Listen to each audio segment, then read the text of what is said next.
temps pour quelques questions. On va passer d'un groupe concernant, on va dire, plutôt la longévité directement. Ensuite, on sera plus centré autour des questions de dépendance, santé, choses comme ça. Donc, nous allons avoir le temps de répondre à quelques questions de la salle, s'il y en a, même si l'hétérogénéité, on va dire, des interventions ne facilite peut-être pas la chose. Oui. J'ai une question pour Bertrand. Je voulais savoir, manifestement, c'est des données d'enquête.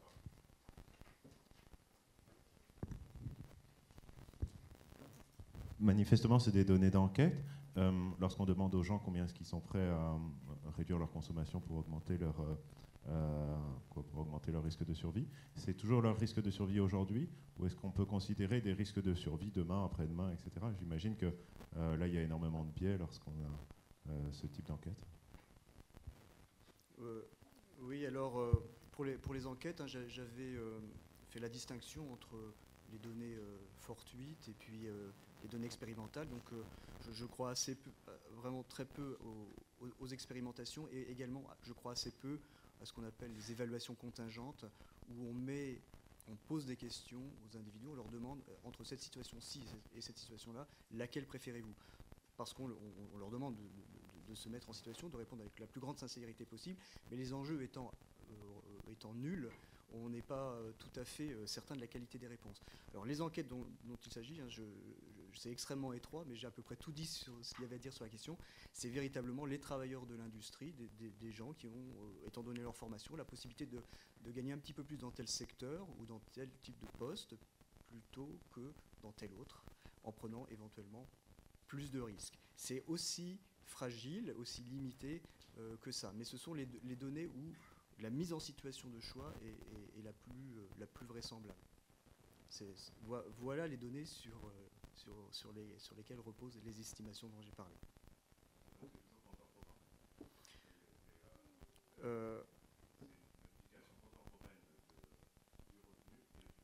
Oui, alors comme tu as pu le voir dans le schéma, au moins en principe, on peut mettre en regard une diminution de mortalité à un certain âge avec une diminution de revenus à un autre âge. C'est ce que j'ai fait dans le schéma. Donc c'est en principe. Après, si les données font que les variations sont contemporaines, on essaie d'estimer le modèle avec ça. Ça réduit certainement les possibilités de test des théories. C'est une restriction, mais qui n'empêche pas d'avancer, qui empêche plutôt de mettre en danger les théories à cause de leur étroitesse. Merci beaucoup. Est-ce qu'il y a une autre question dans la salle? Pas de question. Donc on va reprendre la deuxième partie de l'atelier avec Manuel Plisson qui va nous parler de demande d'assurance et de prix de la dépendance.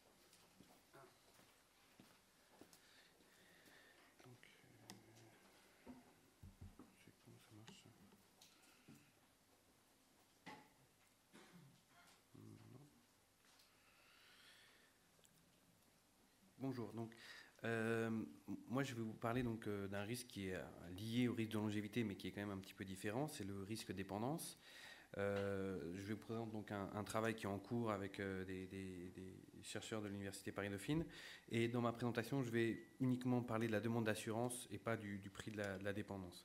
Donc ce travail s'inscrit tout à fait dans la lignée de ce qu'on a pu voir ce matin, avec notamment les présentations de Hippolyte Dalby sur en fait, l'énigme dont il a parlé ce matin, c'est-à-dire pourquoi en fait, les gens ne souscrivent pas davantage d'annuités.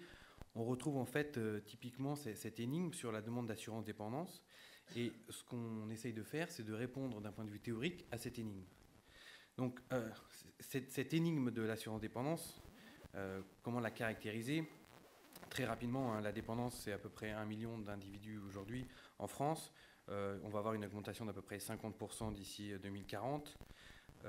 Les aides publiques aujourd'hui sont insuffisantes, puisqu'elles sont entre 30 et 50% en fait, du reste à charge. Le reste à charge, c'est quand on prend en compte les revenus en fait, des personnes dépendantes, c'est-à-dire les retraites. le reste qui reste à financer. Donc on a un coût financier, un risque financier très élevé pour les personnes donc, qui sont à la retraite. Et pour autant, on a un marché de l'assurance dépendance qui est certes conséquent, puisqu'il y a à peu près 3 millions de personnes qui s'assurent aujourd'hui contre la dépendance, mais qui est en fait très limité si on le compare par exemple à la complémentaire santé. Sur la complémentaire santé, on a à peu près 86% des gens qui ont une complémentaire santé aujourd'hui en France. Sur la dépendance, c'est moins de 10% des gens de plus de 40 ans. Donc on a voulu essayer de comprendre cette énigme, d'autant qu'il y a une certaine actualité et il y a un projet de loi prévu pour le premier semestre 2011 sur la dépendance. L'idée ici, c'est de se dire si en fait, est-ce que le marché de l'assurance dépendance fonctionne correctement ? Si on a des réformes telles que proposées par exemple dans le projet, dans le rapport au Sodeborn sur l'assurance privée obligatoire, est-ce que le marché est suffisamment solide, est-ce qu'il marche suffisamment bien pour prendre en charge ce risque ? Donc, quand on s'intéresse aux raisons qui expliquent pourquoi le marché de l'assurance dépendance ne développe pas plus, on a plusieurs types d'explications. Hein. Des explications qui relèvent de l'offre, d'autres de la demande et d'autres des asymétries d'information. Alors, quand on regarde rapidement la revue de littérature, quand on s'intéresse à l'offre, en fait, il y a un économiste américain qui s'appelle Cutler qui a expliqué en fait cette énigme de l'assurance dépendance en montrant que les produits proposés étaient incomplets, c'est-à-dire qu'ils ne prenaient pas en charge la totalité du risque, soit en fait parce que c'est des assurances remboursement mais qui sont plafonnées fortement comme aux États-Unis, soit parce que c'est des contrats forfaitaires tels que proposés en France. Des contrats forfaitaires, ça veut dire que c'est une rente, hein, typiquement comme des annuités, c'est-à-dire que quand on souscrit, en fait, en fonction de notre âge et du montant de rente qu'on veut avoir en dépendance, on paye une certaine prime. Cette explication est intéressante, mais elle n'explique pas totalement l'énigme de l'assurance dépendance, comme ont pu le montrer Finkelstein et McGarry, notamment sur le marché américain. Donc ça, c'est un type d'explication. Si on s'intéresse aux asymétries d'information, l'aléa moral donc, est assez peu étudié sur le marché de l'assurance dépendance, puisque surtout sur la dépendance lourde, on voit mal comment quelqu'un peut volontairement se mettre en situation de dépendance lourde pour bénéficier de l'assurance, même si sur la dépendance légère, on pourrait avoir de l'aléa moral. Et quand on regarde les antisélections, en fait, on se rend compte que on n'a pas vraiment, sur le marché français, par exemple, on n'observe pas pour l'instant d'antisélection sur le marché de l'assurance dépendance, même si potentiellement on pourrait avoir de fortes antisélections en raison notamment de tout ce qui est dépistage des maladies génétiques. Mais sur le marché français, on n'observe pas d'antisélection pour l'instant. Et ce qu'on observe sur le marché américain, qui est plus mature, en fait, c'est plutôt des antisélections de type multidimensionnel, c'est-à-dire qu'on a en fait une compensation entre les mauvais risques qui sont compensés par le fait que les plus averses s'assurent également davantage que la population. Et les plus averses sont aussi les moins risqués. Donc on a une compensation comme ça entre les risques qui fait qu'au final, on n'a pas une probabilité de sinistre dans le portefeuille qui est supérieure à la probabilité de la population. Donc, deuxième type d'explication, les asymétries d'information n'expliquent pas vraiment, elle pourrait l'expliquer, mais aujourd'hui, elle n'explique pas vraiment le faible développement du marché. Donc, troisième type d'explication, les explications par la demande. Donc là, on a des arguments théoriques comme la myopie face au risque, le fait qu'on a du mal à se projeter sur un risque qui peut arriver dans 30 ou 40 ans, le fait qu'on a du mal à s'imaginer en situation de dépendance, donc on évacue ça en fait de notre raisonnement. D'autres types d'explications, c'est l'effet d'éviction par l'aide publique. C'est le cas, ça peut être le cas aux États-Unis, beaucoup moins en France. D'autres explications aussi, mais qui n'ont pas été vérifiées, c'est de l'aléa moral intergénérationnel. Tout simplement le fait, en fait, c'est l'impact des comportements intrafamiliaux sur les demandes d'assurance. L'aléa moral intergénérationnel, c'est le fait que les parents ne s'assurent pas pour inciter leurs enfants à s'occuper d'eux. Mais quand on regarde sur le marché français, on n'observe pas ce type de comportement, on a plutôt des comportements altruistes. C'est en partant de ce constat qu'on a voulu apporter notre petite pierre à l'édifice et on a voulu expliquer en fait le fait que le marché ne se développait pas davantage en s'intéressant à la demande principalement, mais pas en utilisant en fait des explications exogènes, c'est-à-dire le rôle de l'État ou le rôle de la famille, mais plutôt en se basant sur les préférences individuelles dans la demande d'assurance. Donc notre modèle, c'est un modèle très simple qui se base, donc, qui est dans un cadre d'espérance d'utilité, qui considère un individu qui est complètement isolé, hein, on ne prend pas en compte l'effet de la famille, On s'inspire en grande partie de tout ce qui a été fait sur l'assurance santé, sur l'utilité bivariée, et on l'adapte en fait au risque dépendance. Donc on a un modèle à 2 périodes, ce qui est tout à fait logique dans le cas de la dépendance, c'est une période plutôt active et une période de retraite, avec un individu qui prend sa décision d'assurance en première période, et un individu qui maximise son utilité espérée, avec voilà, donc une probabilité en fait θ d'être plus ou moins dépendant, et une probabilité à moins θ de ne pas être dépendant. Ici, eta, c'est mon degré d'autonomie, donc l'inverse de la dépendance. Donc une première variante du modèle, mais sur laquelle je vais aller très vite. Si on s'intéresse à la deuxième variante, c'est-à-dire la plus aboutie, on aboutit en fait au fait que l'individu, quand il prend sa décision de s'assurer ou pas, anticipe son niveau de dépendance, donc son niveau d'autonomie état, et sa probabilité de dépendance θ. Et donc on suppose un taux de préférence pour le présent taux, et on a donc le modèle tel qu'il est exprimé ici, un modèle très classique, et on choisit une fonction d'utilité bivariée de forme séparable pour simplifier les calculs. Voilà, donc voilà le modèle de maximisation, je vais très vite dessus. Les résultats du modèle, c'est que si on considère en fait que le taux de préférence pour le présent est supérieur au taux d'actualisation, on a en fait on n'a pas en fait le même niveau de richesse dans tous les états de la nature. Alors, en fonction des 2 hypothèses, on a des résultats qui sont un petit peu différents, mais le résultat en fait global, c'est que les niveaux de consommation ne sont pas égaux entre les états. Donc, un agent, ça c'est le résultat qu'on a obtenu pour l'instant, c'est qu'un agent qui maximise l'espérance de son utilité peut rationnellement ne pas souscrire de contrat forfaitaire, puisqu'en fait, il peut décider de ne pas transférer, de transférer un niveau de richesse très faible dans l'état de dépendance. Et si, comme les contrats en fait proposent une rente minimum, on peut très bien comprendre pourquoi rationnellement un individu n'a pas intérêt à s'assurer. Et en fait, on l'explique pourquoi. Si on prend en compte le fait que la perception, disons, la valorisation de la richesse est modifiée par l'état de dépendance ou d'autonomie, on comprend que l'individu ne veut transférer moins dans un état où il sera dépendant que dans un état où il n'est pas dépendant. L'idée en fait sous-jacente, c'est que quelque part la personne dépendante est un autre. Si moi je suis dépendant, ce ne sera plus vraiment moi. Et cet autre, je ne veux pas lui transférer beaucoup de richesse. Et si je veux lui transférer peu de richesse, j'ai intérêt à ne pas m'assurer. Alors, donc, ce qui est intéressant dans ce modèle, c'est qu'on voit que sans prendre en compte le rôle de l'État, de la famille, etc., on peut très bien avoir des individus qui rationnellement décident de ne pas s'assurer. 3 caractéristiques, donc des préférences peuvent exercer un effet sur le niveau de soins et donc l'état de dépendance. Donc la forme de la fonction d'utilité, évidemment, le taux de préférence pour le présent et l'anticipation de l'état de dépendance futur. Alors, si on essaye de rapporter ça un petit peu au débat actuel sur l'assurance dépendance, Pierre-Yves Geoffard en fait isole 3 raisons qui plaident en faveur de l'assurance obligatoire pour la dépendance. Premier type de raison, des raisons paternalistes, c'est-à-dire pour l'État en fait obligerait les individus à être prévoyants. Deuxième type de raison, la présence d'antisélection potentielle sur ces marchés. Le fait de rendre une assurance obligatoire permet de lutter contre ces phénomènes. Et la troisième raison, ça serait le développement de l'offre de services avec une solvabilisation de la demande.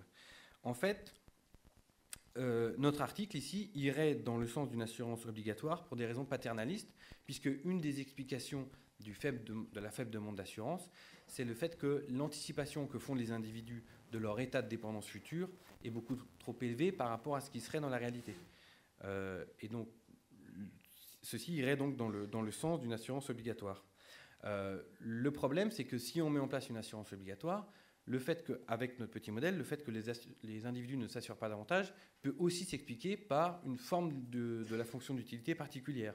On peut très bien avoir des individus qui ont une fonction d'utilité qui fait qu'ils vont très peu transférer vers cet état, même si leur anticipation de la dépendance future est correcte. Donc, le fait d'avoir une assurance obligatoire peut poser problème, puisqu'en fait, on va obliger des individus, ça inclut, disons, une perte de liberté et des choix pour des individus qui auront des préférences particulières. Voilà. Merci.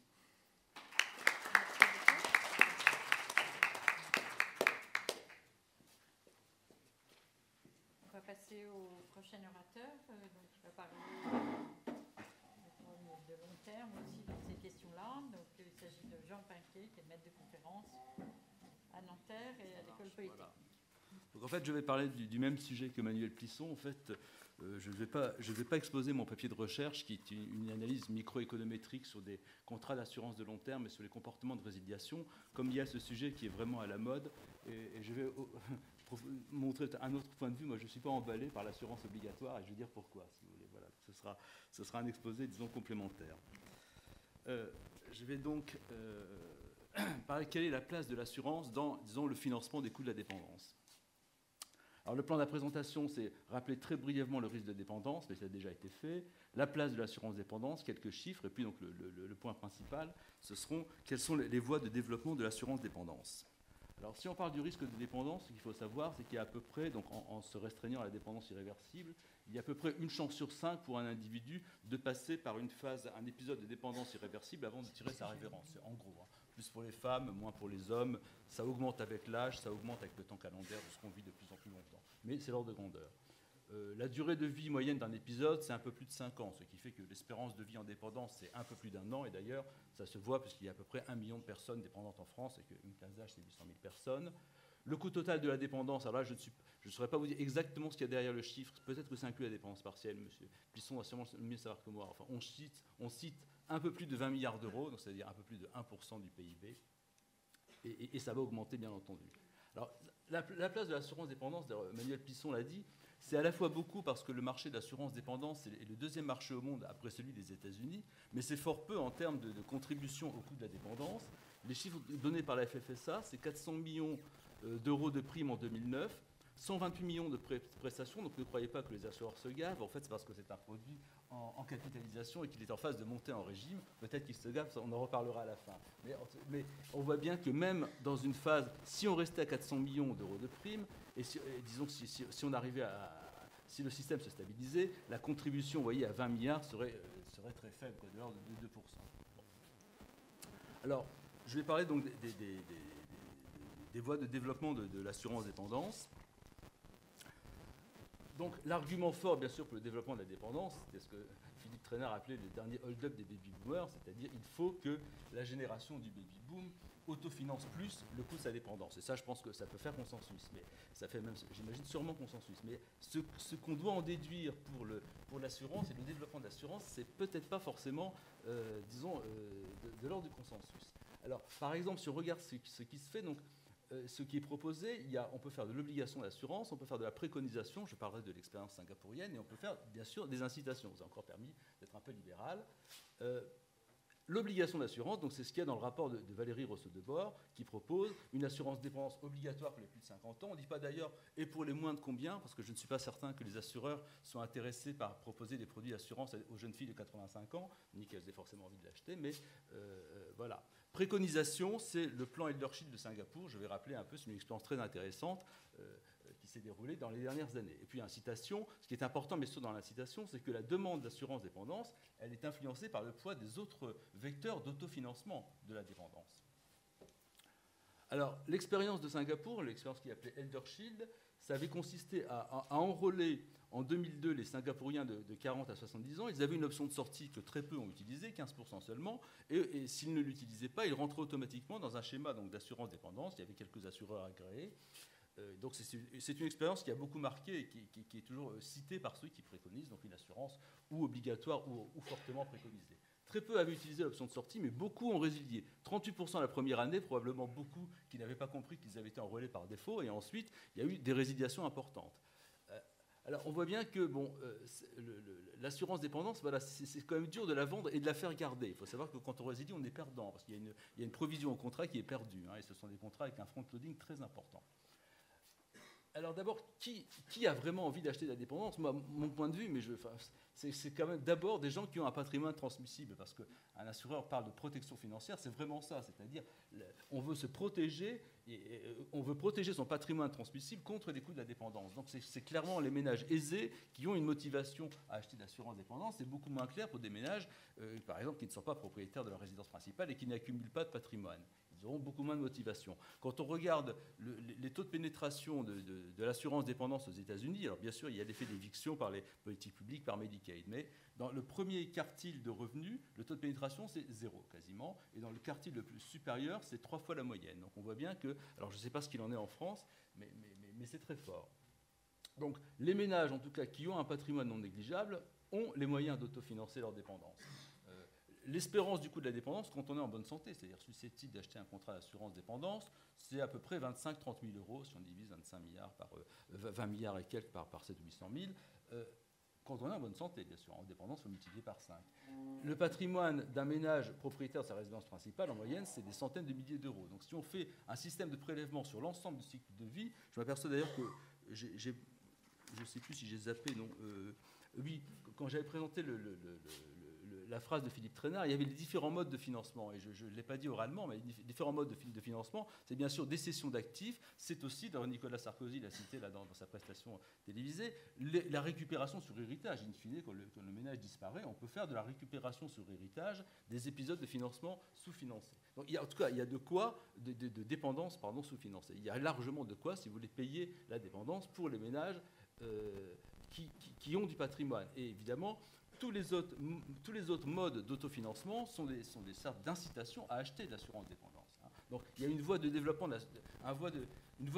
l'assurance dépendance qui fonctionnera très bien sur les ménages, on va dire les 70% des ménages de seniors qui ont réellement du patrimoine, en fonctionnant avec des incitations. Et surtout en faisant aussi de l'information, c'est très important. Il y a une publication récente d'universitaires allemands là, dans le Journal of Risk and Insurance qui montre que si on informe bien les gens à la fois sur les risques et sur les coûts induits de la dépendance, eh bien, au moins la motivation à acheter de la dépendance augmente fortement. Donc, il suffit donc voilà, de faire bouger les curseurs sur les autres moyens d'autofinancement. Donc, le curseur final, bien sûr, c'est les seuils de récupération sur héritage. Et l'assurance dépendance se développera naturellement. Alors évidemment, ce qui est problématique, ce sont, on va dire, les 30% de ménages de seniors qui n'accumulent pas de patrimoine, qui ne sont pas propriétaires de leur résidence principale, et puis bon, qui en général, en plus, ont des petites retraites, donc vont moins autofinancer les coûts de leur dépendance avec la retraite. Donc là, j'arrive au transparent final. Évidemment, pour eux, l'incitation, ça ne marchera pas. Et la préconisation à la singapourienne, je n'y crois pas non plus. Il n'y a qu'à voir les taux de résiliation qu'il y a eu à Singapour. À mon avis, en France, je pense qu'on aurait des taux de résiliation encore supérieurs. Alors, l'assurance dépendance obligatoire est-elle la meilleure solution? Moi, j'ai tendance à penser que dans ce cas-là, si véritablement il faut que les ménages modestes autofinancent leur dépendance au-delà de la contribution de leur retraite, un système de type fonds de réserve serait préférable. Moi, j'y vois deux raisons. D'abord, je ne suis pas... Un contrat d'assurance dépendance, donc individuel, ça veut dire vous achetez quelque chose que vous n'avez pas envie d'acheter, parce que les ménages modestes n'ont aucune envie d'en acheter. Alors, les promoteurs de l'assurance obligatoire disent oui, mais alors on pourrait subventionner alors là, à mon avis, on s'éloigne de l'optimum économique. On pourrait subventionner la prime des ménages modestes, mais alors ils vont voir une provision croître sur un contrat, sur un truc qu'ils n'ont pas eu envie d'acheter. Autant faire un truc impersonnel, dans ce cas-là, vous mettez dans un fonds de réserve, et puis, à mon avis, il vaut mieux ne pas avoir de compte personnel. On s'éloigne de l'assurance. Par ailleurs, un point quand même à signaler, c'est que le coût de l'intermédiation serait moindre, parce que je n'ai pas de chiffres en France, mais les chiffres qui circulent aux États-Unis sur les loading factors, enfin vous voyez, sur le coût de l'intermédiation, sur les contrats d'assurance individuelle, en dépendance, sont élevés. Et c'est très facile à comprendre pourquoi, parce que ce sont des contrats de long terme, le client est enfermé dans le contrat, on doit surtarifer au début parce qu'il faut... Il y a des incertitudes considérables, mais après, qui récupère, si vous voulez, le bénéfice si ça a été surtarifé? Enfin, voilà. Donc moi, je ne suis pas du tout un chaud partisan de l'assurance dépendance obligatoire. Bien sûr. Je n'ai rien contre l'assurance dépendance en elle-même. Voilà, merci.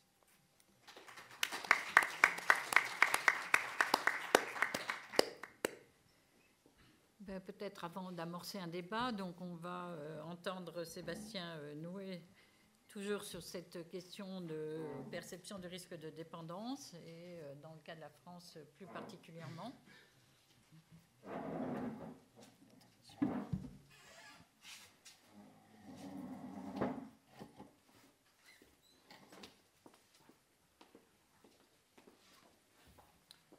Bonjour. Alors, je vais présenter en fait un working paper qui est actuellement en cours de soumission et qui est intitulé « La caractérisation de la demande d'assurance dépendance en France ». Il s'agit d'une étude qui a été réalisée à Paris-Dauphine et à l'Université Léonard de Vinci. C'est une étude macroéconométrique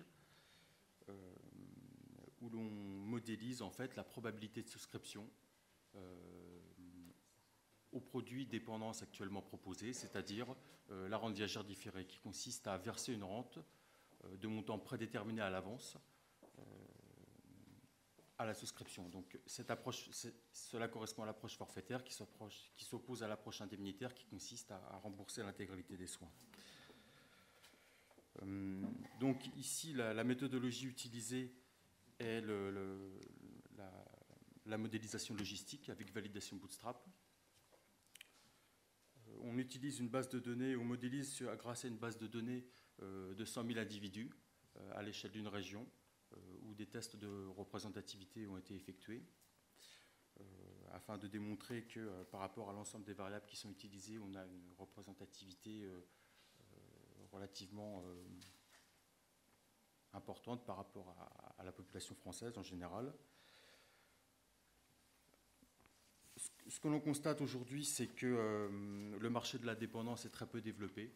Dans le cadre de la dépendance totale, il y a seulement 3% de la population qui est assurée.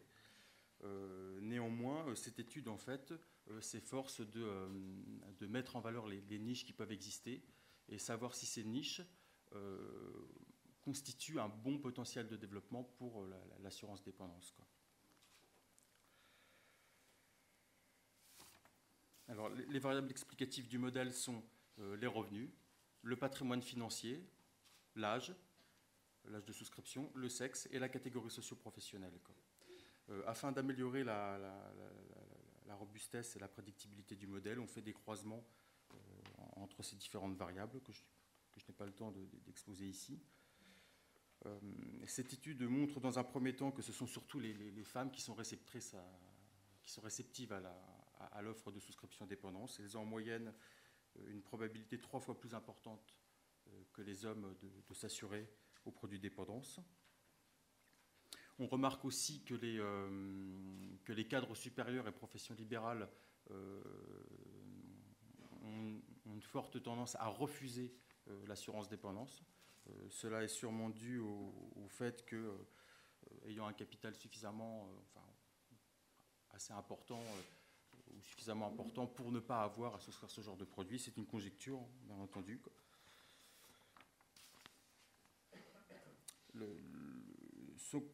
Donc les tendances générales qui se dégagent de cette étude sont les suivantes. Ce sont surtout les femmes qui vivent seules qui sont réceptives à l'offre de souscription dépendance. Donc ce sont celles qui sont le plus exposées au risque. Ce sont les femmes qui n'ont pas fait beaucoup d'études supérieures, c'est-à-dire les employés, les ouvriers, les agriculteurs. Les femmes qui ont un âge avancé, donc celles qui sont le plus proches de la survenance éventuelle du risque. Cela montre aussi que le prix n'est pas un obstacle à la souscription. Alors, à noter que la survenance de la dépendance n'est pas obligatoire, donc on souscrit, donc c'est un produit à fond perdu, donc c'est ça qui peut expliquer aussi la réticence de la population en général actuellement à souscrire à ce genre de produit. Et on note aussi que les femmes qui ont accumulé une épargne de précaution tout au long de leur vie et qui font partie justement de ces classes populaires entre guillemets ont une appétence pour ce produit dépendance, sûrement parce qu'il s'agit en fait de ne pas dilapider le capital en vue de transmettre celui-ci à leurs enfants, quoi.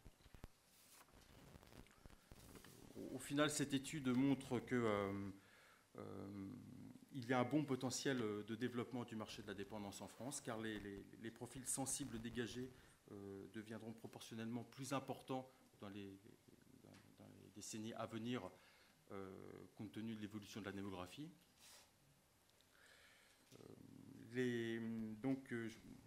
Je conclus dans son working paper que les produits dépendance ont vocation à devenir un produit de masse, tout en précisant que les assureurs devront diversifier leur offre et étudier sérieusement la possibilité de proposer des produits indemnitaires, voire à défaut pseudo-indemnitaires, avec des assistances à domicile. Donc,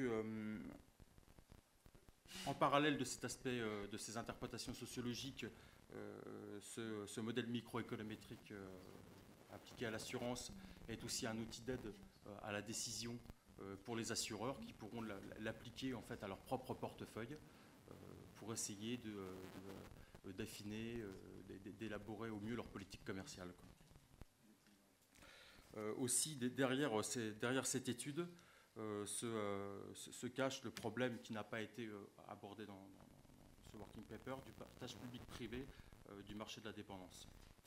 Alors aujourd'hui, on constate que, donc là je dépasse un petit peu le cadre, mais on constate que les séries de coûts de la prise en charge de la dépendance ne sont pas stables au cours du temps. Donc ça veut dire qu'aujourd'hui, les assureurs ne sont pas capables en fait, de prévoir combien coûtera la prise en charge d'une personne dépendante dans 20 ans ou dans 35 ans. Bon, étant donné qu'on a affaire à un risque long, c'est pour cela que dans cette étude, en fait,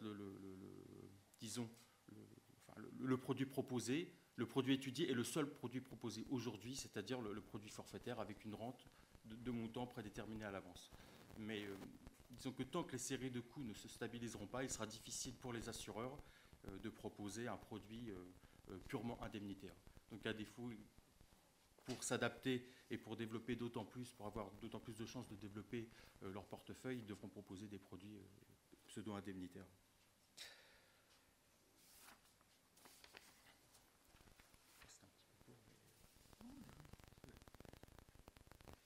Est-ce que je peux répondre à certaines de vos questions?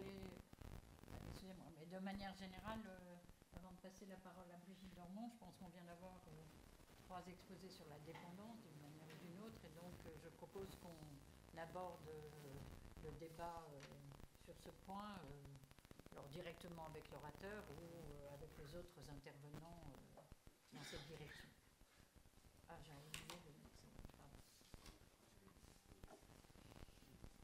Pardon. J'avais juste un petit complément par rapport à la présentation de M. Pinquet. En fait, quand on parle du coût de la dépendance, on parle de 1% du PIB. C'est les dépenses publiques de dépendance, 1% du PIB, le 21,5 milliards d'euros. Quand on prend en compte le reste à charge payé par les familles ou l'aide informelle monétisée, on arrive très facilement à 2% du PIB. Ça, c'était juste un point, parce que souvent on parle d'1%, mais c'est uniquement les dépenses publiques, APA plus sécurité sociale. Et par rapport au fait que la dépendance, l'assurance dépendance est souscrite par les plus aisés, alors ça c'est un phénomène qu'on observe aux États-Unis. C'est vrai que la plupart des travaux économétriques ont eu lieu aux États-Unis sur ce sujet, mais en fait ça s'explique parce que l'effet d'éviction est beaucoup plus fort aux États-Unis, puisque en fait on prend en compte la prestation versée par l'assureur, on la prend en compte dans le revenu qui permet d'être éligible ou non au système public Medicaid. Alors qu'en France, on n'a pas ce système-là, on a un système complémentaire. C'est-à-dire que ce que vous recevez de l'assureur ne va pas conditionner le fait de toucher ou pas l'APA. Et sur les études qu'on a pu faire en France sur des données d'entreprise, mais on reboucle aussi avec Cher là-dessus, c'est que c'est plutôt les classes moyennes en fait, qui s'assurent contre la dépendance en France. Les plus pauvres en fait n'ont pas assez de ressources et ont d'autres chats à fouetter. Les plus riches s'auto-assurent contre la dépendance via des contrats d'assurance vie. Et c'est vraiment la classe moyenne qui, elle, aura une retraite pas très élevée, donc elle ne pourra pas, avec sa retraite, payer sa dépendance, et elle n'a pas suffisamment de capital, en fait, pour faire face aux potentielles dépenses. Oui. Excusez-moi, sur le débat entre assurance obligatoire ou assurance non obligatoire de la dépendance, il ne faut pas se tromper. Il y a des tas de dépenses obligatoires, soit par la loi, soit par des règles contractuelles, soit par l'usage, mais qui donnent l'occasion de créer des marchés et d'organiser de la concurrence.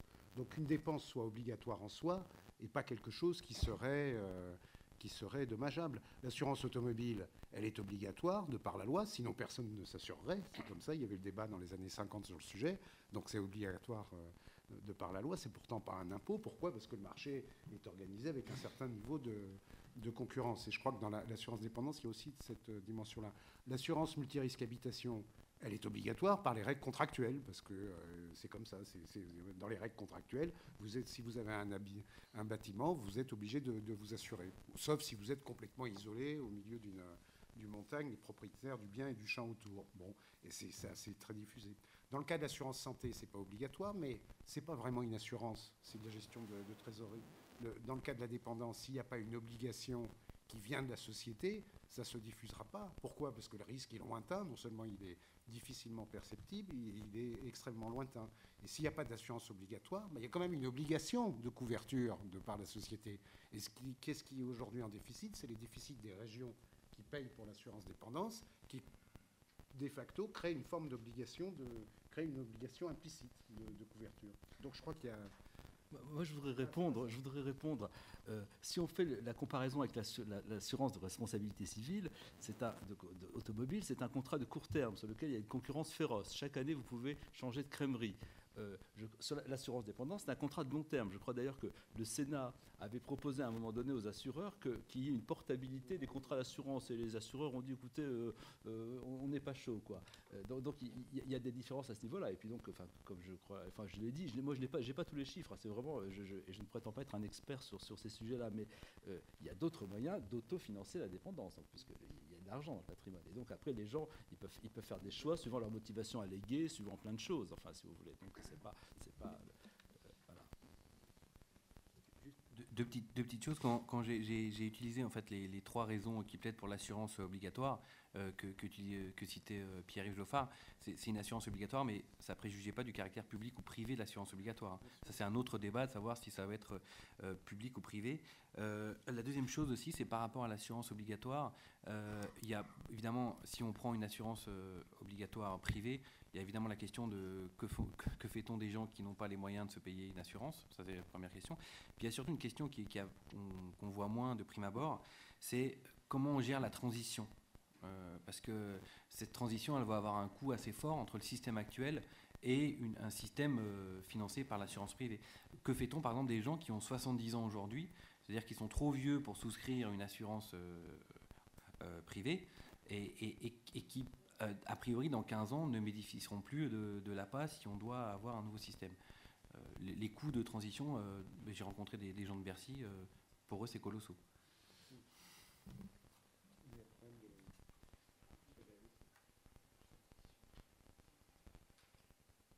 Est-ce qu'il y a d'autres questions sur ce sujet? Oui, s'il vous plaît.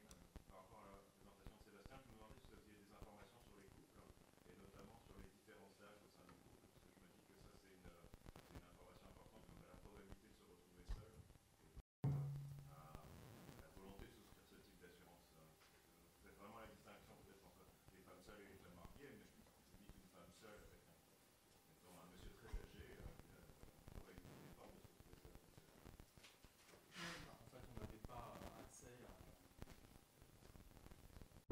Micro.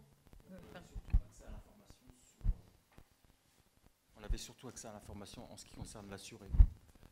Après, l'âge du conjoint n'était pas dans la... Si je peux, parce que comme je participé aussi à ce papier, les données qu'on a sont des données d'assureurs. Donc elles sont assez imparfaites sur les aspects famille, enfin très imparfaites même sur les aspects famille, etc. C'est là où en fait les études américaines sont plus fines parce qu'ils partent de données d'assureurs, mais ils font des enquêtes sur ces assurés pour avoir des informations justement sur la famille, sur le nombre d'enfants, sur le couple, etc. Nous, c'est vrai que sur ce point-là, les données qu'on a sont assez frustrantes. L'avantage qu'on a, c'est qu'on a des données, on a des aspects financiers qu'on ne trouve pas, par exemple, on a le patrimoine financier et c'est une variable qui est difficile à obtenir en ce qui concerne dans les études type INSEE, on ne trouve généralement pas cette variable. Donc il y a des avantages et des inconvénients liés au fait que ce soit des données d'entreprise. Sur Cher, par exemple, les données financières, c'est du déclaratif. Alors que là, on est sûr d'observer les données financières en dur quoi, dans notre portefeuille. Mais donc les données américaines, elles n'ont pas ces enquêtes américaines, elles n'ont pas les patrimoines financiers? Elles partent de portefeuilles d'assureurs, donc elles ont les informations financières, mais elles mènent des enquêtes auprès de ces assurés sur leurs conjoints, leurs enfants, etc. Donc elles sont beaucoup plus riches. Donc elles permettent de croiser en fait données disons familiales et données financières. Nous, on n'a pas ça pour l'instant. L'avantage qu'on avait quand même, c'était qu'on avait une banque qui, elle, connaissait ses assurés et qui connaissait exactement le niveau de patrimoine financier. C'était un des avantages d'avoir un banque assureur qui avait une filiale assurance. Donc on pouvait avoir une information cohérente en fait. Oui, sur ce point, je voudrais reposer une question qui est en particulier de quelle manière on doit faire évoluer la collecte d'informations pour contribuer à raffiner un petit peu les analyses des risques, soit des portefeuilles d'assurés, soit quand on voit l'importance du statut marital, quand on voit l'importance, on va même dire simplement du nombre d'années d'études, du nombre d'enfants, des choses comme ça. On fait des informations assez simples à recueillir, mais qui ne sont pas présentes, empêchent beaucoup de pouvoir raffiner pas mal d'informations. Donc nous, dans les tests qu'on a essayé de faire, même avec les données INSEE, évidemment, beaucoup de choses sont très peu renseignées. Et en fait, on sait déjà qu'ils jouent un rôle vraiment déterminant. Et il y a vraiment une réflexion aussi à avoir sur les bases de données à construire, tout en respectant toutes les règles qui conviennent, mais qui vont être des outils absolument indispensables pour raffiner l'analyse de ce qu'on fait, etc. Donc nous, on a essayé plutôt de le regarder du point de vue finance-assurance, c'est-à-dire comment, dans les expériences qui ont pu avoir lieu, il y a des essais de constituer des indices de mortalité qui puissent contribuer à standardiser un petit peu une idée de titrisation alors du risque des assureurs, de ceux qui portent toute l'incertitude sur la mortalité réelle.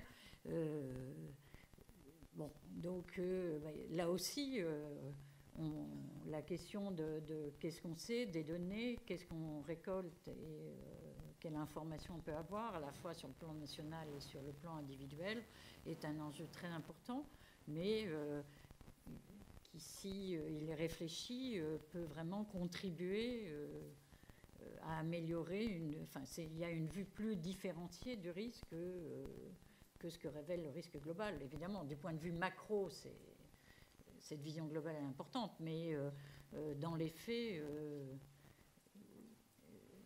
la pratique doit permettre de s'affiner à des coûts qui,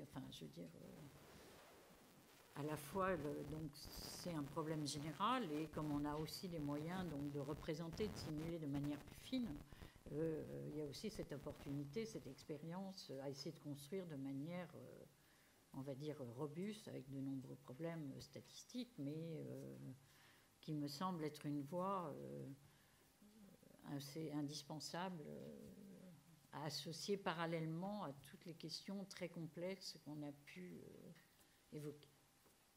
Sur le plan purement de la dépendance, sur lequel on a mis un accent plus précisément maintenant, est-ce qu'il y a encore une question? Et ensuite on passera, oui, une ou deux. Il y a plusieurs questions, donc oui. Le ministre allemand de Santé a déclaré il y a 15 jours que le gouvernement allemand souhaite passer à un régime obligatoire et avec assurance privée. Donc ça fera quand même un grand pavé dans l'Europe. Hein, notre voisin, s'il passe à ce système, influencera certainement l'évolution dans toute l'Europe. Qu'est-ce que vous en pensez de tout ça?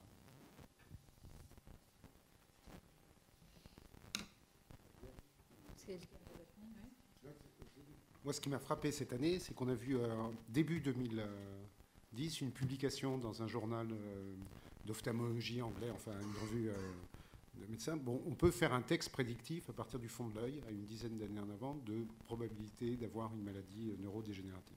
Et puis la semaine dernière, a été publié, il y a eu une conférence à San Diego, et a été publié dans je ne sais plus quelle revue, mais enfin un article sur, avec un scanner du cerveau, et en analysant des modifications de zones, on peut aussi avoir une prédiction très avancée de l'Alzheimer, là, pour le coup, d'une des formes de l'Alzheimer.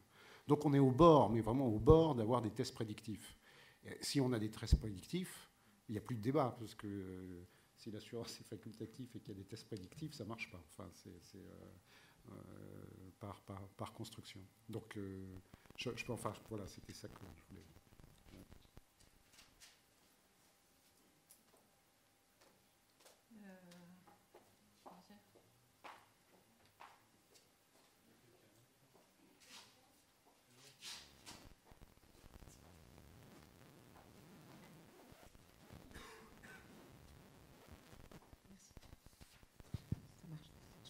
je pense qu'il est difficile de regarder la demande d'assurance dépendance de manière isolée.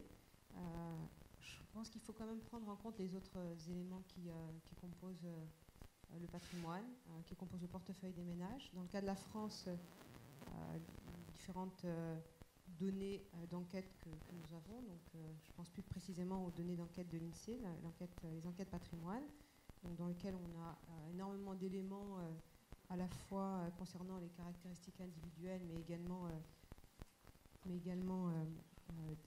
familiales. Donc à la fois donc, sur l'âge, le genre, les CSP, les différents secteurs d'activité, les différentes catégories d'actifs qui composent le portefeuille des ménages en France, donc à la fois en actifs risqués, en actifs non risqués, mais également différents éléments sur le type de contrat d'assurance. Donc on a de l'information à la fois sur l'assurance vie en cas de vie, mais également l'assurance décès. Et il y a vraiment ce qu'on a pu observer, donc différents travaux qui ont été réalisés sur les déterminants d'assurance, donc d'assurance en général, hein, sans regarder spécifiquement l'assurance dépendance.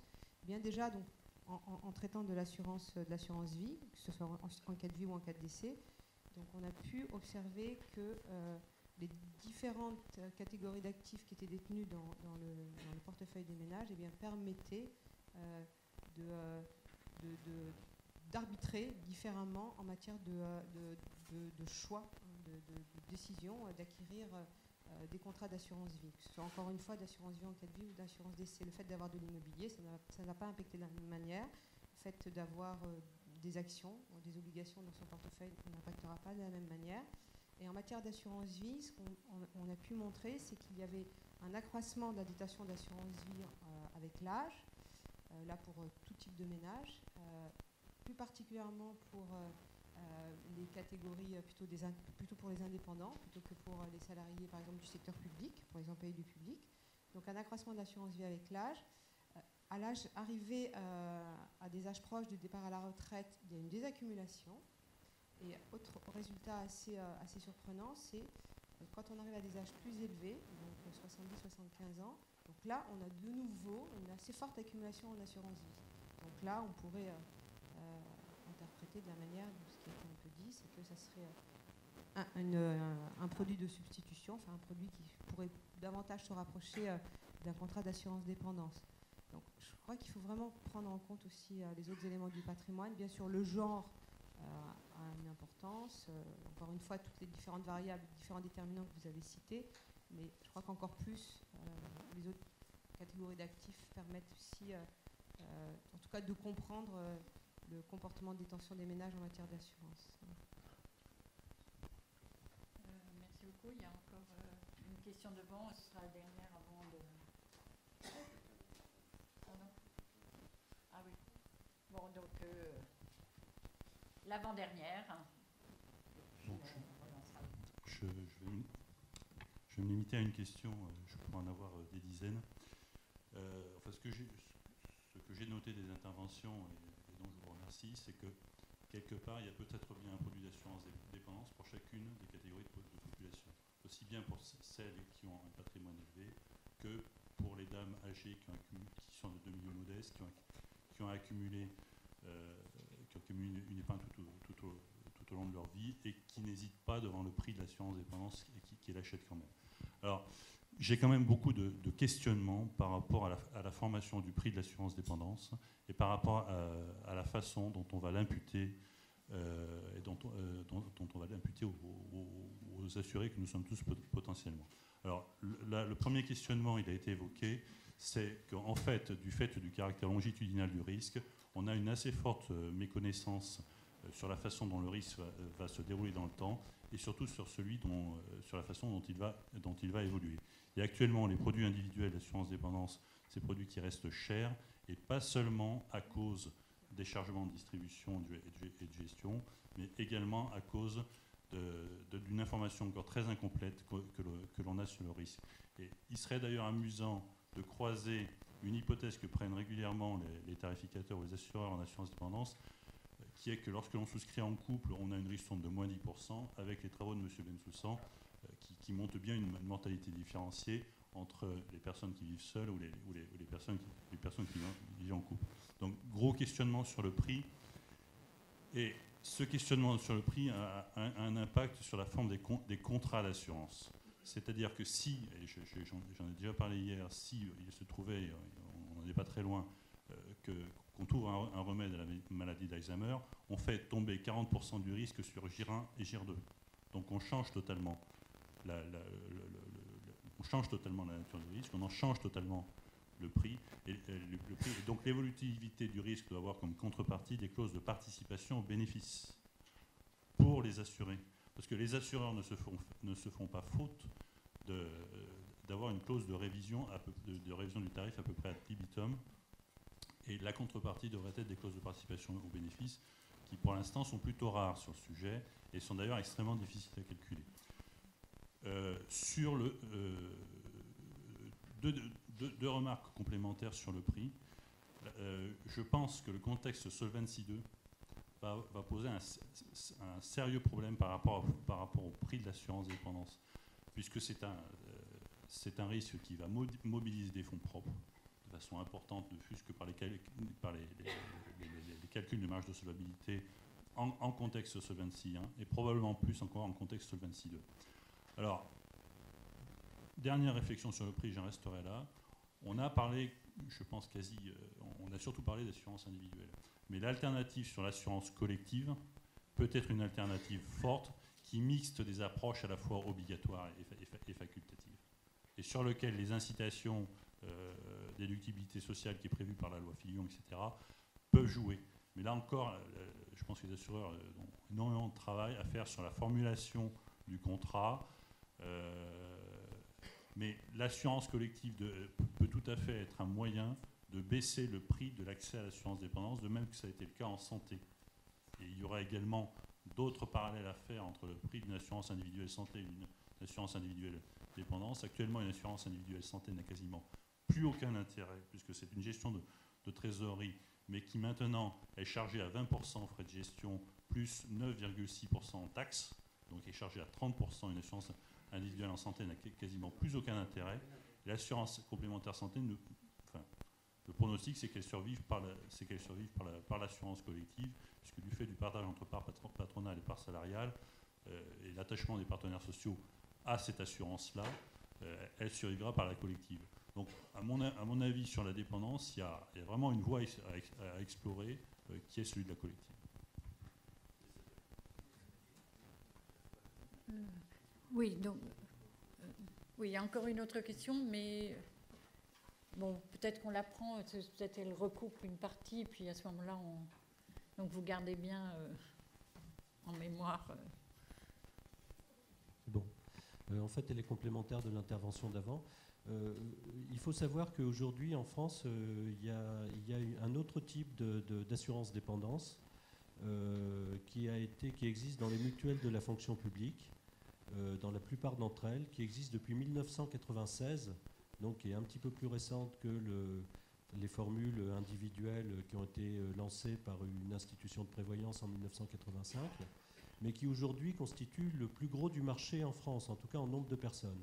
Parce que les mutuelles de la fonction publique couvrent aujourd'hui 3 millions de fonctionnaires, alors que les contrats d'assurance classiques n'en couvrent que 2,5 millions. Donc le gros aujourd'hui de la population est couvert par ces garanties qui sont des garanties en inclusion, qui sont des garanties statutaires, c'est-à-dire que l'adhésion à la mutuelle permet à la personne adhérente de bénéficier immédiatement de la couverture dépendance.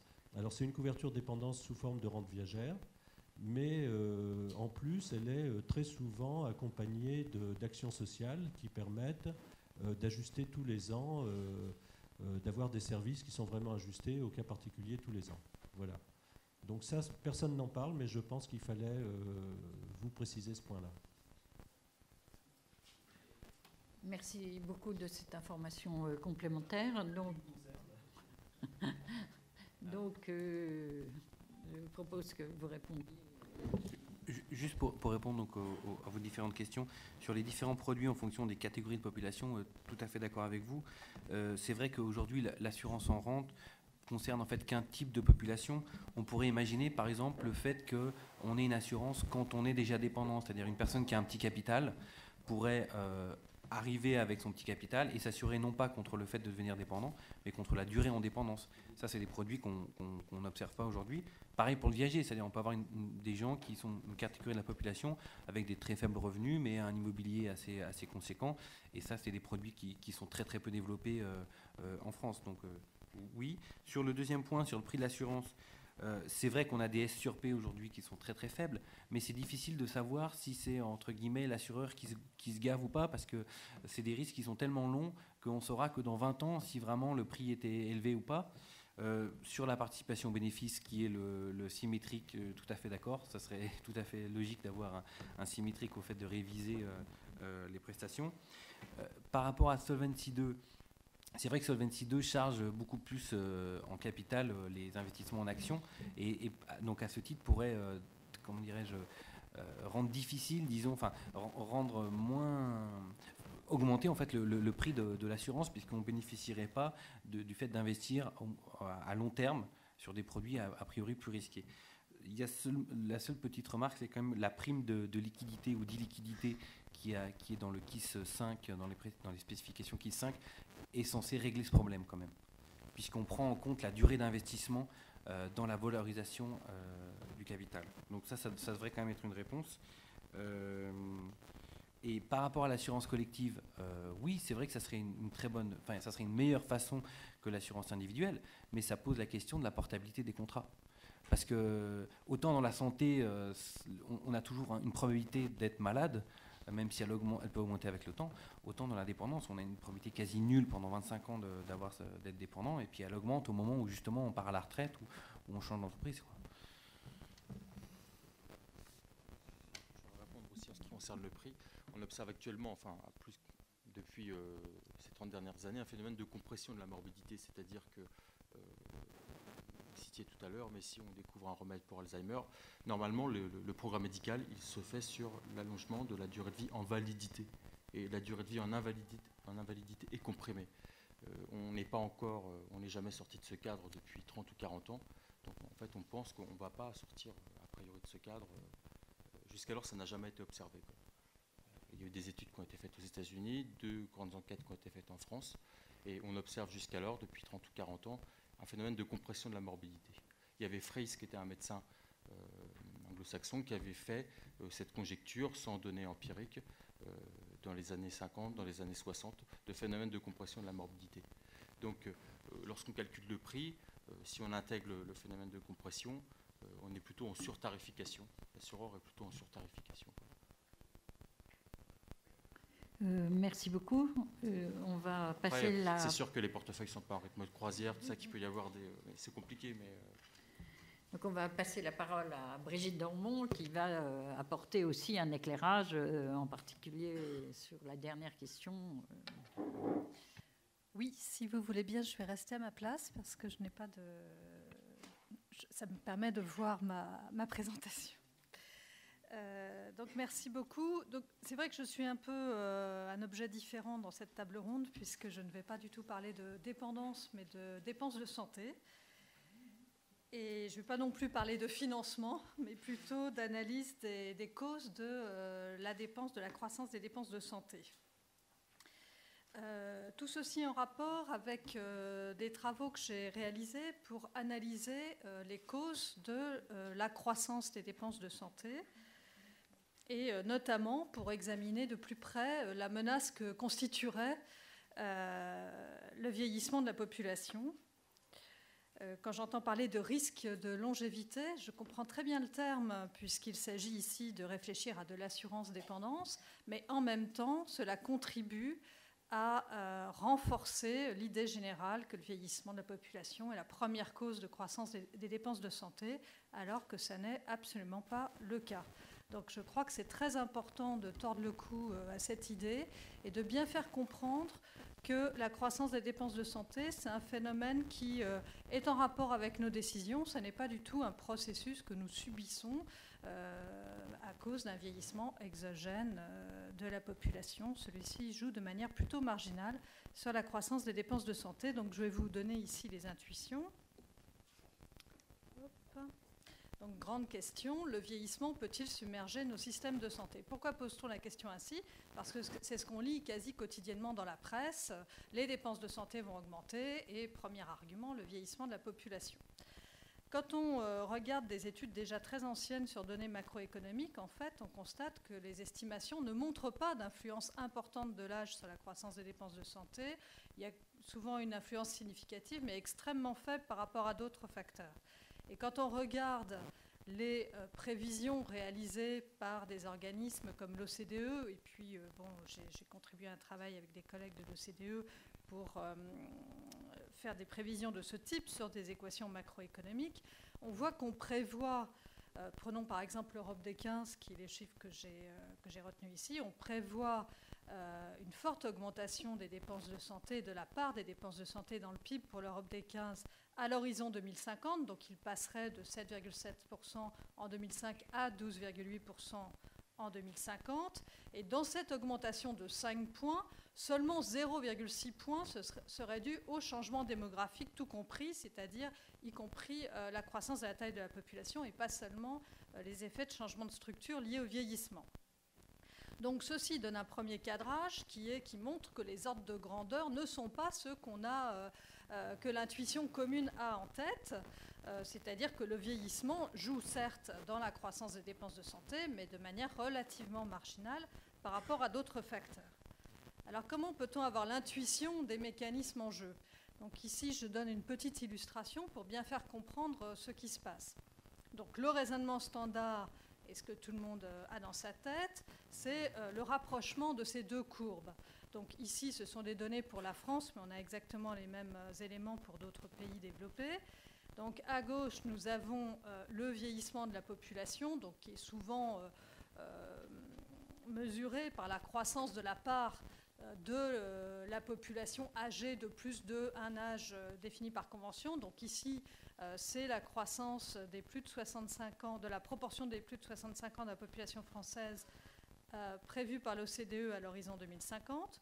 Donc on croise ce vieillissement qui est prévu avec ce que nous avons sur la courbe de droite, la courbe rouge, donc qui nous donne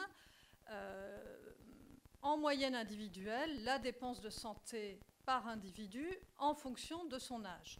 Et donc ici, on observe quelque chose dont nous avons tous l'expérience, qui est que pour un individu, les dépenses de santé croissent lorsqu'il vieillit. Il dépense plus à 40 ans qu'à 20 ans, à 60 ans, à 70 ans, il dépense plus qu'à 50 ans, etc. Donc nous dépensons plus lorsque nous vieillissons et par extension, on en tire la conclusion que comme la population vieillit, il y aura une croissance des dépenses de santé liée à ce phénomène. Donc ce raisonnement est juste, évidemment, mais il est extrêmement partiel. Il néglige le phénomène principal à l'origine de la croissance des dépenses de santé, et donc il se centre sur un facteur qui joue finalement assez peu. Donc, la principale course de croissance des dépenses de santé, c'est celle-là. Et ici, je reprends en fait le graphique que j'ai à droite, mais pour 2 années différentes.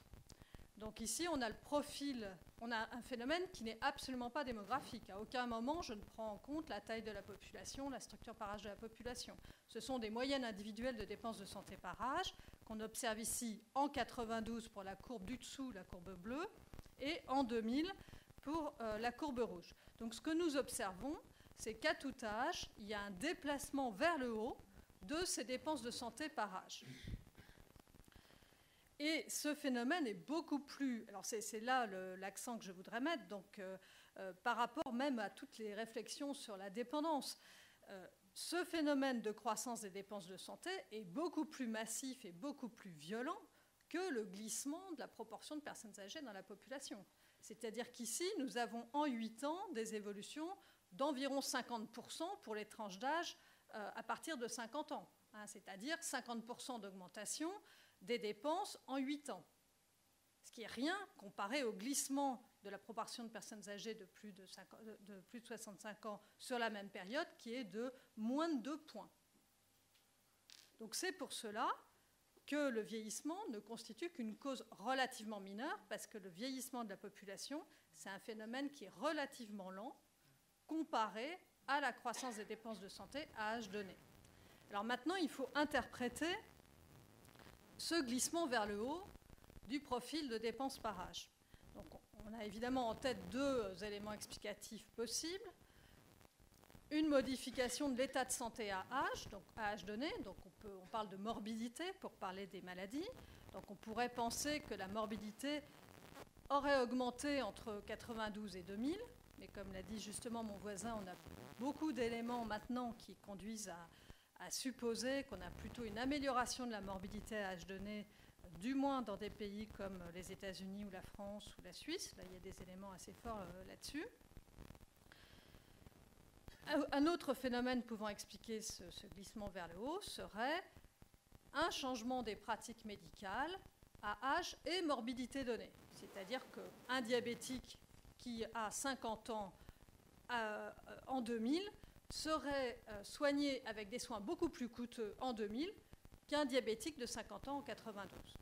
Donc ce que nous avons essayé de faire dans une étude de microsimulation sur données individuelles, c'est de quantifier ces effets changement de morbidité et ces effets changement de pratique médicale pour essayer de comprendre ce qu'il y a derrière ce glissement du profil des dépenses par âge. Donc il s'agissait d'une analyse rétrospective pour la France sur les années 92-2000. Donc je suis en train de travailler sur des données beaucoup plus nombreuses pour réactualiser cette étude.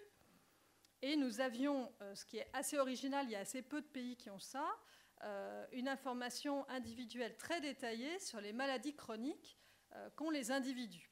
Et ceci nous a permis donc d'analyser les composantes du déplacement vers le haut de ce profil de dépenses par âge.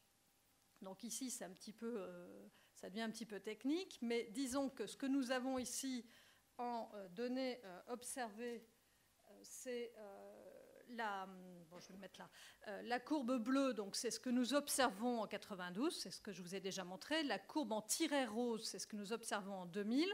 Et les deux courbes qui sont micro-simulées, c'est les courbes rouges et vertes. Donc la courbe rouge, qu'est-ce que c'est ? C'est les dépenses de santé des individus de 1992 avec leur maladie de 1992. Et c'est les dépenses qu'ils auraient faites s'ils avaient été soignés avec les pratiques de l'année 2000. Donc on prend la même population, les mêmes maladies, on utilise uniquement les dépenses de santé qu'on a quand on est diabétique en 2000 pour l'appliquer aux individus de 92. Et donc on voit que la totalité du déplacement des dépenses individuelles de santé est due uniquement au changement de pratique à âge et à maladie donnée. Après, nous avons intégré les changements de morbidité. Donc le fait que la proportion de diabétiques a pu changer entre 92 et 2000, que la proportion de malades cardiaques aussi, la proportion de personnes ayant des problèmes respiratoires, etc. Nous avions un vecteur de 20 maladies chroniques que nous pouvions prendre en compte. Donc quand on intègre ces changements de morbidité, on obtient la courbe verte qui montre un léger freinage des dépenses de santé entre donc 92 et 2000. Donc effectivement, au total, sauf pour les gens de 70 ans et plus, nous avons une amélioration de la morbidité qui a contribué à un léger ralentissement de la croissance des dépenses de santé. Donc ceci porte sur des phénomènes non démographiques. Nous expliquons uniquement les composantes du déplacement vers le haut du profil des dépenses par âge. Et ici, nous voyons donc que la totalité est due au changement de pratique à âge et à maladie donnée. Après, pour comprendre les éléments de la croissance des dépenses de santé entre 92 et 2000, nous devons intégrer la dimension démographique et donc la taille de la population française et sa structure par âge. Donc c'est ce que nous faisons en aval des microsimulations. Nous intégrons donc les variations de la population pour comprendre pourquoi les dépenses de santé ont pu augmenter de 54% entre 92 et 2000. Et donc nous avons cette variation totale de 54% qui se décompose dans les trois chiffres que vous avez en rouge. Nous avons plus 6 points seulement dus au changement démographique, dont seulement 3 points dus au vieillissement proprement dit, c'est-à-dire au changement de la structure par âge de la population. L'évolution de la morbidité contribue à un ralentissement de la croissance pour une valeur de moins 10 points. Et la totalité est due au changement de pratique à âge et morbidité donnés. Donc au total, qu'en est-il du rôle du vieillissement de la population? Nous avons seulement plus 3 points sur 54 points d'augmentation. Et même, on pourrait en débattre, mais on pourrait dire qu'il faut agréger l'évolution due au changement de la morbidité et l'évolution due au changement au vieillissement. Donc à ce moment-là, on aurait un élément négatif. On pourrait presque dire que la population rajeunit, puisque son amélioration de santé dépasse largement l'effet vieillissement. Donc là, c'est ce que je viens de commenter. Donc quel est l'enjeu de ce résultat, dire les changements de pratique expliquent l'essentiel de la progression des dépenses et le vieillissement joue assez peu. À mon avis, un enjeu très important par rapport en fait à la tonalité générale de ces journées, c'est bien d'intégrer que la croissance des dépenses, en tout cas pour les dépenses de santé, ça n'est pas un phénomène exogène à contrôler. C'est bien nous, notre action qui consiste à mettre en œuvre des innovations médicales, à les rembourser et à les financer, qui conduit à cette croissance des dépenses de santé. Donc il n'y a pas d'avalanche qui va submerger le système. Donc maintenant, si on essaye de comprendre ce qu'il y a derrière ces changements de pratique, il faut entrer un peu dans le détail de la dynamique du progrès médical. Donc tout ce qu'on vient de dire, qu'il est à l'origine de la hausse des coûts de la santé, heurte un petit peu le sens commun de l'économiste pour lequel le progrès technique est à la source de gains de productivité. Donc en réalité, il y a 2 mécanismes sous l'innovation médicale. Il y a un mécanisme de substitution d'une nouvelle procédure à une précédente, avec en général un gain d'efficacité, que ce soit sous la forme d'une baisse du coût ou d'une amélioration de la performance sanitaire. Et il y a un autre phénomène qui vient en aval de la substitution, qui est le phénomène de diffusion de l'innovation, qui est parce que cette innovation permet des soins plus performants à moindre coût et avec une meilleure sécurité, donc ça dépend des innovations dont on parle, eh bien cette innovation se diffuse très largement auprès d'un ensemble de patients beaucoup plus large que ceux qui étaient concernés par la technologie précédente. Et plusieurs études ont montré que la croissance des coûts était due uniquement à cette phase de diffusion des innovations. Donc on peut prendre plusieurs exemples pour les maladies cardiaques qu'on invoque souvent parce qu'il s'agit de la première cause de mortalité. Eh bien, on a un exemple très spectaculaire avec le pontage et l'angioplastie. L'angioplastie pouvait se substituer dans certains cas au pontage, mais surtout, elle s'est diffusée à la quasi-totalité des personnes connaissant une crise cardiaque. Et maintenant, on l'utilise à titre préventif pour un certain nombre de personnes. Donc c'est cette diffusion très large d'une technologie certes beaucoup moins coûteuse que le pontage qui a conduit à une explosion des coûts de la santé pour le traitement des maladies cardiaques par exemple. Donc on a beaucoup d'autres exemples autour de la chirurgie de la cataracte, on a la même chose, la prothèse de hanche, la chirurgie du genou, etc. Quand on veut examiner maintenant ce que va donner ces chocs technologiques, ce que vont donner ces chocs technologiques sur la croissance des dépenses de santé, on a bien du mal à faire des prévisions autres qu'à la louche. Donc ce qui est fait, c'est de dire, même supposons que le progrès technologique continue comme dans les périodes précédentes, donc à conduire à des dépenses de santé de 1 point plus rapide que le PIB. Donc à ce moment-là, on obtiendrait une part des dépenses de santé dans le PIB de l'Europe des 15 de 12,8%. Mais les prévisionnistes, en général, n'excluent pas la possibilité d'une accélération de ce rythme d'innovation. Et à ce moment-là, on pourrait atteindre, s'il y avait un rythme différentiel de 2 points, presque 20% de dépenses de santé dans le PIB de l'Europe des 15. Alors la question qu'on peut se poser, c'est est-ce qu'une telle croissance est soutenable? Donc une petite remarque en passant, c'est des chiffres et des rythmes qui sont sans commune mesure avec les problèmes qu'on se pose sur les retraites et les problèmes qu'on se pose sur la dépendance. Je crois qu'il faut bien avoir en tête ce type d'ordre de grandeur. Alors, cette croissance est-elle soutenable? Donc là, je cite juste un petit chiffre qui a été fait par David Cutler, que je trouve quand même assez intéressant, qui est de dire, faisons des prévisions sur la consommation des ménages hors santé, sous ces 2 hypothèses, en disant, c'est bien ça la question. Est-ce qu'à l'horizon 2050, nous allons tous être privés à cause des dépenses de santé ou non? Donc, si on suppose l'hypothèse basse, c'est-à-dire un rythme différentiel de 1 point, la consommation hors santé croîtrait encore de 150% pour les pays de l'OCDE à l'horizon 2050. Et si le rythme s'accélérait et atteignait 2 points, on aurait encore une consommation hors santé qui croîtrait de 100%. Donc ce petit calcul très simple, hein, qui parle en fait de taille du gâteau, montre que la croissance est peut-être financée, mais évidemment, ça ne dit absolument pas qu'une telle évolution soit souhaitable. Donc je crois que c'est l'autre point qu'il faut évidemment aborder, c'est est-ce qu'on peut considérer qu'augmenter ainsi notre part de nos revenus consacrés à la santé soit souhaitable. Donc à mon avis, c'est une question qui doit être abordée et que des travaux devraient aborder plus souvent pour asseoir un peu nos choix collectifs.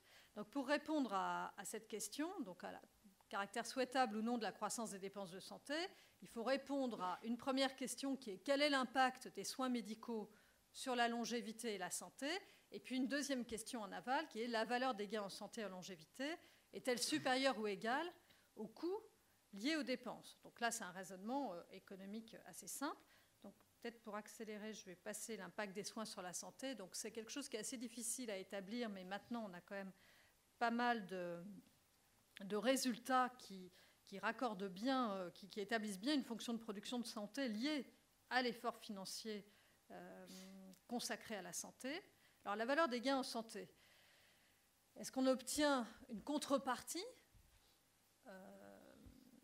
en échange de ces coûts de la santé qui au moins égalise ces coûts, sinon la dépasse. Donc pour examiner cela, on utilise des outils donc, qui sont autour de la valeur statistique de la vie. Et c'est un concept qui est utilisé couramment en économie publique, dans d'autres domaines comme les transports ou l'environnement. Et dans ce concept, il est important de noter que la vie a une valeur indépendamment des capacités productives de l'individu. J'entends qu'on parle de statistiques, c'est un mot, c'est une précaution oratoire pour dire que ça reste éthique parce que c'est statistique.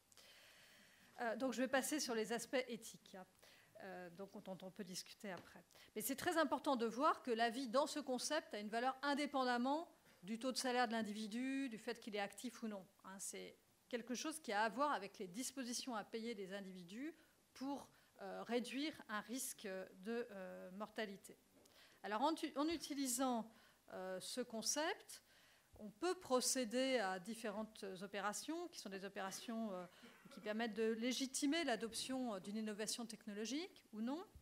Et puis récemment, donc des économistes américains ont utilisé cet outil pour procéder à une mesure globale de la valeur des gains en santé et en longévité.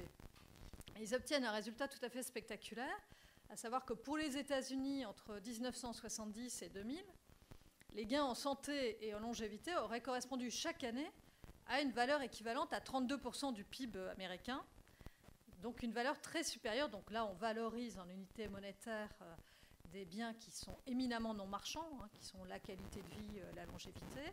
Donc c'est évidemment des résultats qui doivent être confirmés. Mais si nous les suivons, ces résultats, eh bien, on constate que la valeur obtenue en contrepartie des dépenses de santé est très supérieure au coût de ces soins, puisque les coûts sont d'environ 15% du PIB. Et ceci pourrait signifier, si on croyait à ces résultats, que les Américains ne dépensent pas assez pour leur santé, compte tenu de leurs préférences. Compte tenu de leurs préférences telles qu'on les mesure à travers cette valeur statistique de la vie. Donc voilà mes conclusions. Je résume ces différents éléments. Le moteur de la croissance des dépenses de santé n'est pas le vieillissement principal, n'est pas le vieillissement de la population. Cette croissance s'explique par la diffusion des innovations médicales. Plus de biens sont disponibles et consommés. Et la diffusion des nouvelles technologies a entraîné de la valeur grâce aux gains en longévité et en santé. Et cette valeur dépasse largement le coût des soins. Voilà, donc je vous remercie.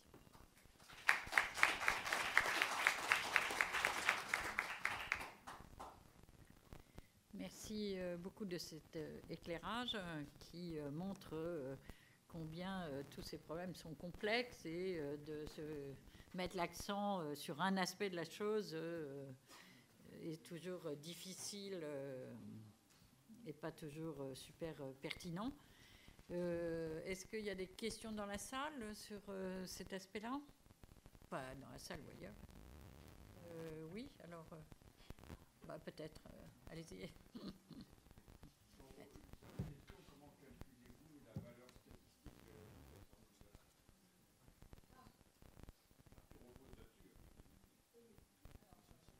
d'abord, ce n'est pas moi qui la calcule. Là, je cite des travaux, et c'était juste un exemple. Hein. Je sais bien qu'il existe beaucoup de valeurs différentes. Je suis d'accord que c'est un point tout à fait essentiel pour la conclusion, qui est très déterminant pour la conclusion. Il y a énormément de travaux sur ces questions. À l'origine, donc, on valorisait la vie en fonction des capacités productives de l'individu. Ensuite, on a essayé de faire de l'inférence statistique en regardant les primes sur le marché du travail pour des travaux dangereux qui impliquaient des risques pour la santé ou des risques de décès pour les travailleurs. Et on regardait la prime salariale associée à ce surcroît de risques. Et maintenant, l'essentiel des évaluations porte sur des enquêtes d'évaluation contingente où en fait on pose aux individus des questions reposant sur des scénarios hypothétiques. On leur demande, par exemple, sur des histoires d'environnement, hein, il y a un exemple qui était coût de la pollution et valeur de la vie pour les individus pour éviter la pollution. On explique aux individus, vous vivez à tel endroit, chaque année, il y a 10 personnes qui meurent à cause de la pollution atmosphérique. Donc vous-même, vous avez un risque de temps de mourir. Et nous vous proposons de déménager et d'aller dans telle ville où le risque est nul, mais les loyers sont 15% plus élevés. Est-ce que vous acceptez de déménager ? Et donc, en fonction de la réponse des personnes, on fait un balayage, on ajuste le surcoût associé au loyer. Si les gens disent « Ah non, non, je ne déménage pas », on leur dit vous pouvez aller là, où ça sera 10% plus cher. Et donc, ceci permet d'évaluer la disposition à payer pour vivre, pour éviter un risque de décès. Et à partir de cela, on fait de l'inférence sur la valeur de la vie. Alors, il y a beaucoup d'autres. Moi, personnellement, donc, on a commencé dans le cadre de la chaire santé on essaye de reproduire ce résultat pour la France. On essaye d'examiner la valeur obtenue en termes de santé associée aux dépenses de santé pour la France. Et donc, nous avons commencé par faire une enquête d'évaluation contingente auprès d'un échantillon représentatif de Français pour savoir la valeur qu'ils étaient prêts à payer pour la santé.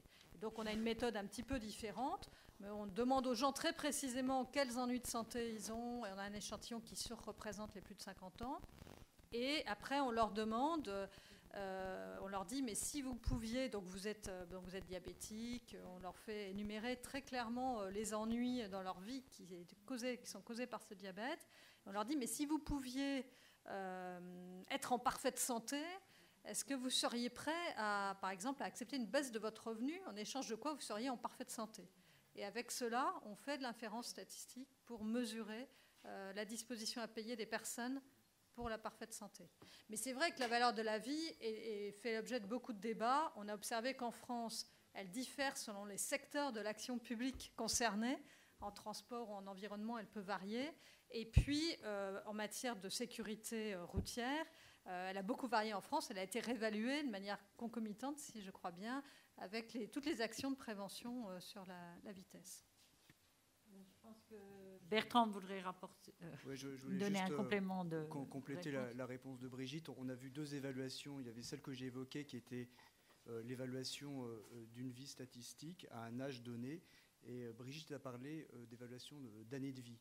Et en fait, les deux peuvent être rapprochés. Ça demande un petit travail. Si on sauve, par exemple, un individu de 60 ans, sans savoir qui c'est, on sauve un individu de 60 ans, on sauve probablement quelque chose comme 20 ou 25 années de vie, puisque cet individu a évidemment encore une vie devant lui, une certaine espérance de vie. C'est par ce genre de pirouette qu'on arrive à rapprocher les deux évaluations. Et vous avez vu un chiffre de $100 000 pour l'année de vie. J'ai parlé de 2 millions d'euros pour la vie. En fait, en faisant un petit calcul actuariel, on peut rapprocher les deux. Enfin, donc les évaluations ne sont pas grossièrement incohérentes les unes avec les autres. Mon dernier point, c'est que je tiens au terme non pas de valeur statistique de la vie, mais de valeur de la vie statistique, ce qui est une traduction beaucoup plus littérale du terme anglais, value of statistical life. Il s'agit bien de sauver quelqu'un dont on ne connaît pas l'identité en changeant les lois de la mortalité. Il ne s'agit absolument pas d'avoir une évaluation approximative par le biais des statistiques d'une vie dont on connaîtrait exactement comment dire, l'incarnation, enfin la personne concernée. Hein. C'est bien, je tiens au terme de vie statistique et non pas de valeur statistique de la vie. Juste rajouter une petite précision, c'est que en fait, j'étais pas là quand Bertrand est intervenu, donc effectivement, je n'avais pas compris vraiment votre question. Les auteurs utilisent les mêmes auteurs, effectivement, pour une vie entière, ont une valeur qui varie selon le chiffre donné entre 2 millions et 9 millions de dollars. Hein, donc ça ressemble. Donc il y avait une question.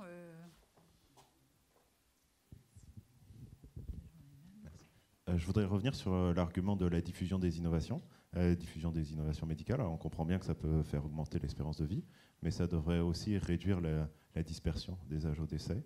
Et ça, on ne l'observe pas. Désolé Sébastien, contrairement à ce que vous avez dit tout à l'heure, mais l'hypothèse de Fries, elle est vraiment invalidée, et on continue à avoir une dispersion relativement constante des âges au décès si on prend toute la population. Donc, je me demandais comment est-ce que vous pourriez réconcilier votre hypothèse avec ce fait-là.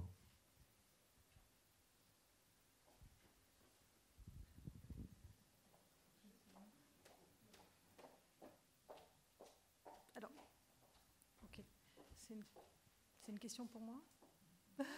Je crois que oui, alors, bon, il y a une chose importante. Oui, il y a une chose dont je n'ai pas parlé, faute de temps, mais que j'avais envie d'évoquer. Hein, c'est en retour l'effet du progrès technique sur les gains en santé. Dans l'évaluation que j'ai donnée de microsimulation, on suppose que c'est une évaluation rétrospective, donc on peut prendre en compte ce qui s'est passé effectivement et qui a été observé sur la population. Alors, en matière de prospective, ce qui est compliqué, c'est d'évaluer l'effet du progrès technique sur la santé. Et après, l'effet de ces gains en santé sur la longévité, effectivement. Et je ne parlerai même pas, enfin même sans parler de dispersion, hein, on peut parler de rallongement de la vie ou de gains en longévité. Et donc, ce qu'il faut savoir, c'est que les modèles, donc d'abord on a une grande incertitude, hein, effectivement, je crois qu'il y a des éléments qui plaident rétrospectivement pour dire que l'état de santé s'améliore, hein, il y a quand même pas mal d'études, mais il y a encore une grande incertitude sur beaucoup de choses et surtout sur le handicap en fait. Le progrès technique peut-il alléger les dépenses de santé? Alors, les modèles de prévision macroéconomique qui sont utilisés par l'OCDE, par l'Union européenne, en fait, sont très mauvais sur ce point-là parce que ils font une hypothèse, ils intègrent les prévisions en matière de taille de la population et de structure par âge de la population de manière séparée, et après ils font des variantes sur, admettons que l'état de santé soit bon ou pas bon. Ils font des variantes là-dessus. Alors ce qu'il faut pour la prospective, c'est intégrer le fait que des gains sur l'état de santé vont modifier de manière endogène la taille de la population.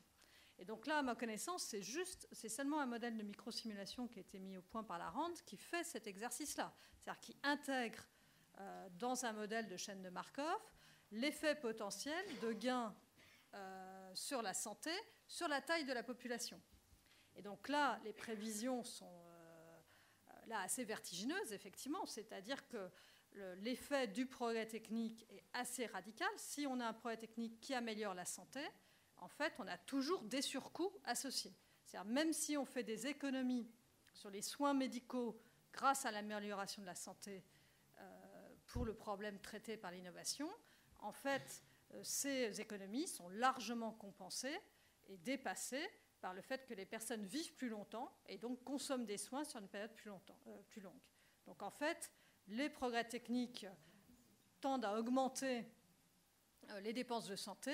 Et même, il montre que les dépenses de santé augmentent d'autant plus que l'innovation est performante. C'est-à-dire, plus on a des gains en santé, pire c'est en matière de dépenses. Alors, c'est pour ça que je crois que c'est très important de réfléchir en termes de valeur obtenue en contrepartie des dépenses. Je crois qu'on ne se sort de ces réflexions de manière pertinente que si on regarde toujours ce qu'il y a en face de la dépense. L'hypothèse de Fries. Alors, la santé et la dépendance, ce n'est pas tout à fait la même chose, mais les études sur l'hypothèse de Fries, c'est la conjecture du phénomène de compression. Jusqu'alors, en France, on n'a pas vu d'invalidation sur le phénomène de compression de... Mais alors après, sur la santé, c'est pas tout à fait la même chose, parce que la santé et la dépendance, c'est pas tout à fait les mêmes concepts. Alors, ça dépend de quelle hypothèse on parle. Après, il y a d'autres. Je ne connais pas toutes les hypothèses de Fries, mais celle sur la compression de la morbidité, on voit des fluctuations à des moments donnés dans le temps au niveau de la santé publique, mais il y a quand même une tendance qui est respectée quand on se positionne avec des fenêtres de 10-15 ans. Si on prend sur données passées, si on prend l'écart type des ajouts d'essai, pas de réduction. L'hypothèse de Fries implicitement. L'hypothèse de Fries, elle irait, on devrait converger vers une situation où tout le monde meurt au même âge. D'accord ? On devrait avoir une réduction des écarts types des âges au décès. Actuellement, on voit un phénomène d'orthogonalisation de la mortalité. Donc, une des hypothèses de Fries, c'est de dire que les rythmes des gains de l'espérance de vie en validité évoluent plus vite que les rythmes des gains de l'espérance de vie dans la population générale. Enfin, c'est une des hypothèses. Après, il a écrit pas mal de choses. Mais jusqu'alors, on n'a pas vu de véritable remise en question. On voit à un moment donné des fluctuations, des écartements, mais il n'y a pas pour l'instant de remise en question, que ce soit aux États-Unis ou en Europe. Mais alors après, je répète, il y a d'autres études qui ont été menées par Fritz. Je ne sais pas. Oui. Ok, je propose qu'on en reste là sur cet aspect parce qu'on a atteint juste l'heure. Donc, merci aux intervenants. Et puis, il est clair qu'il reste beaucoup de choses à faire dans ce domaine. Donc,